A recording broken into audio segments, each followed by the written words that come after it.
गुरु की महिमा बहुत बड़ी महिमा है। जब पांडव लोग महाभारत की लड़ाई समाप्त हो गई तो बड़ा चिंतित हो गए। चिंता किस बात की? तो चिंता इस बात की हुई कि हमारे हाथों जो है 18 छोनी सेना का जो है विनाश हो गया। इसका आपका कैसे होगा? अपने परिवार अपने हाथों से संहार कर दी। तो भगवान कृष्ण जैसे लोग संभव को तैयार हुए, फिर भी नहीं। अंत में वेद व्यास जी महाराज के पास में पांडव को भेजा गया। तो बोले देखो जी, तो जो विधि का विधान है वो कौन मेट सकता है, अतः चिंता मत कर। बोले कि महाराज अपनों को संहार करके हम सुखी रहना चाहते हैं, ये सुख मुझे अच्छा नहीं लगता है। क्या होगा? बोले कि आप जो है यज्ञ। बोले यज्ञ कैसे करूं?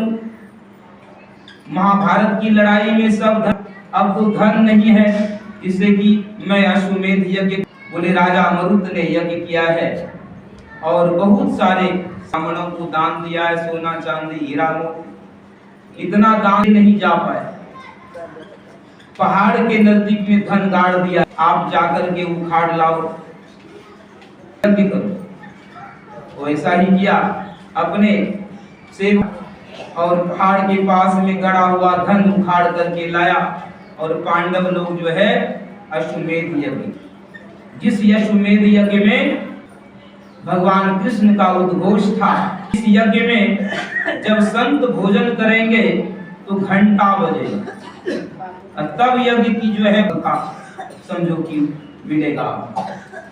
तो 18 भोजन कर गए, घंटा नहीं बजा। देश विदेश के राजा गण आए, राजा भी आए, महाराजा भी आए, घंटा बजाए। मोहि भावे जी भक्ति भिदनिया, परमात्मा में भक्ति ही केवल प्यार, वो भक्ति से रिझते हैं। और आपके जो है वो ईश्वर परमात्मा नहीं रिझते। घंटा, बोले कि प्रभु आपने कहा था घंटा बजेगा, घंटा तो बजा। बोले कि संत भोजन नहीं किया अभी। बोले कि काशी में जाओ, सुदर्शन में सुपत जी महाराज वहां ध्यान तपस्या कर रहे हैं, भजन कर रहे हैं, वहां पर जाओ, बुला के लाओ। तो भीम को भेजा। भीम को 40,000 हाथी का बल का बड़ा घमंड होता है व्यक्ति। और भीम जाकर के कहा महाराज हमारे धर्मराज युधिष्ठिर ने यज्ञ किया है, आपको यज्ञ में जाना होगा। अहंकार पूर्वक। तो महात्मा क्या कहते हैं कि मैं राजा का भोजन नहीं करता हूँ, मैं राजा का अन्न नहीं खाता हूँ, वो पाप का अन्न होता है, दूषित होता है, गरीबों का जो है पुण्य चूसा हुआ धन होता है, मैं ऐसे लोगों का जो है पाप युक्त मैं भोजन नहीं करता। तो भीम सोचता है कि लगता है कि इसको उठा के पटक, यदि हमारे भाई नहीं भेजते यहाँ तो मैं इसको उठा के ले जाऊं।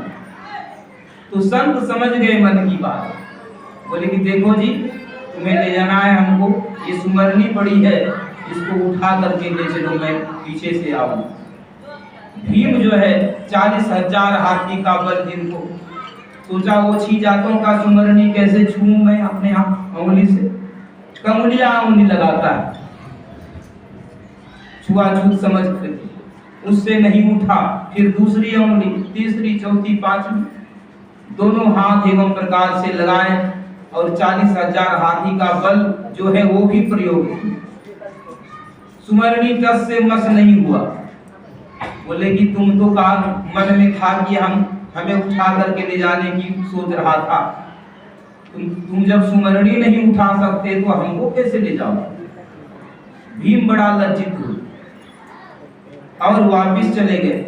महाराज युधिष्ठिर से जाकर के कहता कि मुझे जहीं तहीं भेज देते हो, वो अहंकारी महात्मा आएगा यहाँ। अहंकारी तो खुद है लेकिन दूसरे को अहंकारी पता। तो बोले कि देखो इससे नहीं होगा। फिर पुनः जो है धर्मराज युधिष्ठिर को भेजा और रथ पर गए और जाकर के निवेदन पूर्वक कहता है महाराज हमारे यहाँ अश्वमेध यज्ञ की जो है रखा गया है, आप पधार करके भोजन करें, जिससे कि हम जैसे महापापी राजा का कल्याण हो। उन्हें भी झाड़ दिए कि मैं नहीं जाता, राजा का अन्न नहीं खाता। बोले महाराज आप जैसे संत नहीं जाओगे तो मेरा कल्याण कैसे हो? बोले कहते हो तो मैं उन्हीं के यहाँ जाता हूँ जो कि 101 अश्वमेध जिन्होंने किया है जीवन में, मैं उन्हीं के यहाँ जाता हूँ। बोले महाराज मैंने सुना है कि संत दर्श को चालिए तजी ममता अभिमान, ज्यों ज्यों पग भूमि पड़े कोटि यज्ञ समान। मैं तो सुना हूँ संतों से कि संतों के दर्शन करने के लिए एक एक पग जो है एक एक करोड़ों यज्ञ के समान होता है। मैं तो दिल्ली से जो है हस्तिनापुर से आया हूँ, आप जोड़ सकते हो कितना पग कितना डेग हुआ। बोले चलो, संत समझ गए कि धर्मराज जो है धर्मराज कोई साधारण नहीं है, धर्मराज के अवतार हैं।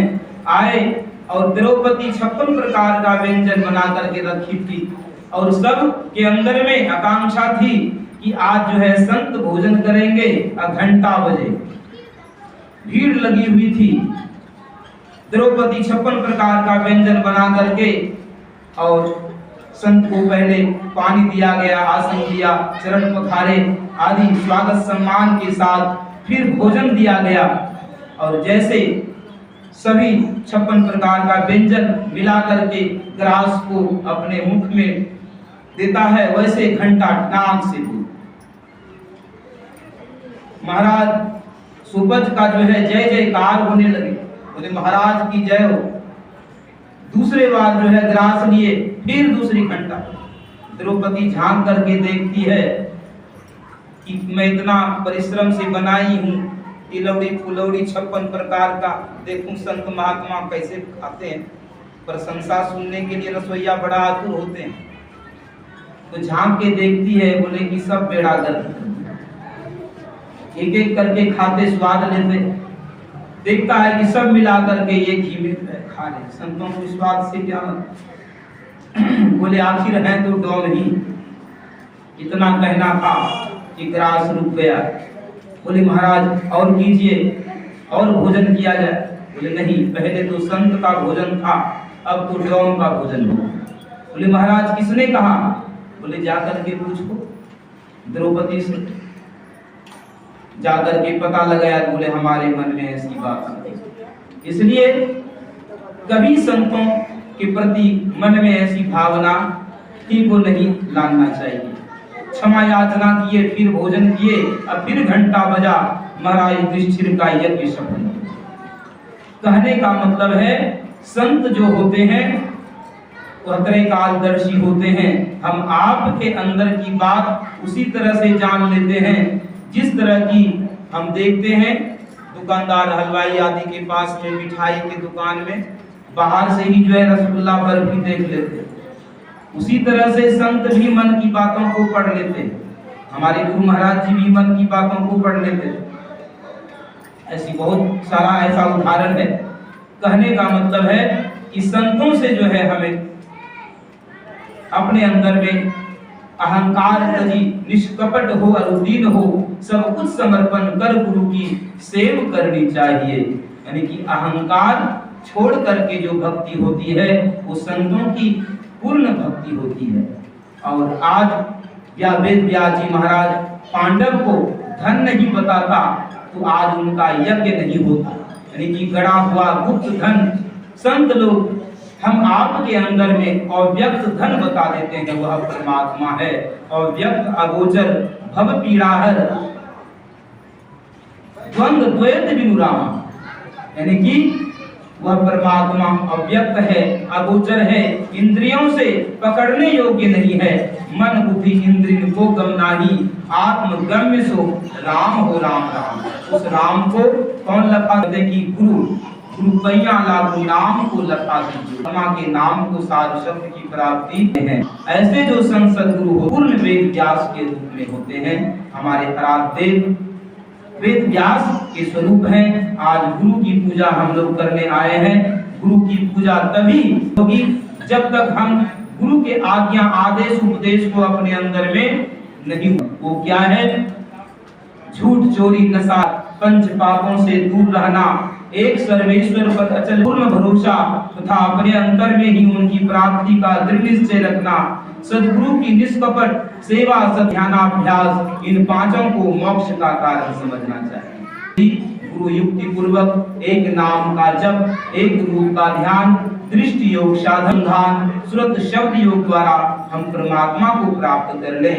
घटतम प्रकाश अरु शब्द पटत्रय जीव पर है छा, दृष्टि अरु ध्वनि योग साधन ये हटाना चाहिए, इनके हटे माया हटेगी, प्रभु से होगी एकता, फिर द्वैतता नहीं कुछ रहेगी।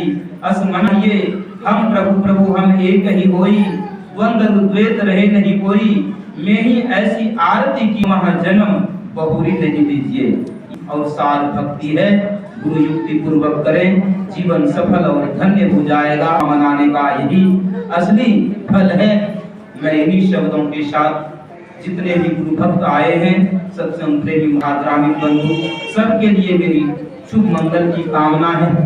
और गुरु की भक्ति में दिन प्रतिदिन और अपना परम कल्याण कर ले।